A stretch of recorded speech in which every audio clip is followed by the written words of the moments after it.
ربنا آتنا في الدنيا حسنة وفي الآخرة حسنة وقنا عذاب النار۔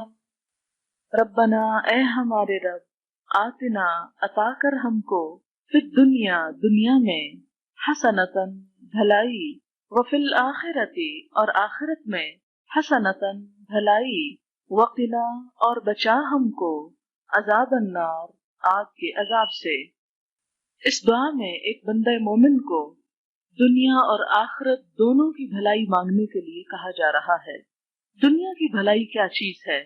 دنیا کی بھلائی صرف دنیا کی نعمتیں ہی نہیں، بلکہ اس سے مراد نیکی کی توفیق بھی ہے، کیونکہ آخرت کی بھلائی اسی پر منحصر ہے۔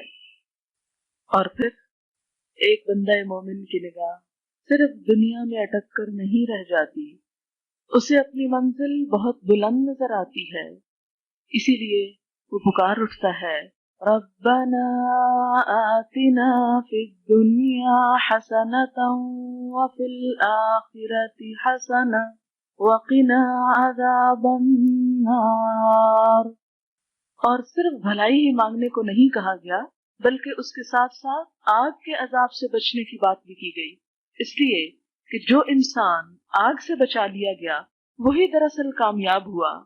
قرآن پاک میں آتا ہے، فَمَنْ زُحْزِحَ عَنِ النَّارِ وَأُدْخِلَ الْجَنَّةَ فَقَدْ فَازَ۔ جو شخص آگ سے بچا لیا گیا اور جنت میں داخل کیا گیا وہی دراصل کامیاب ہوا۔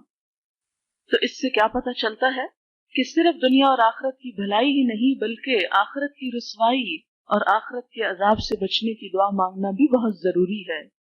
اب اس احساس اور شعور کے ساتھ یہ دعا پڑھیں، ربنا آتنا فی الدنیا حسنة وفی الآخرة حسنة وقنا عذاب النار۔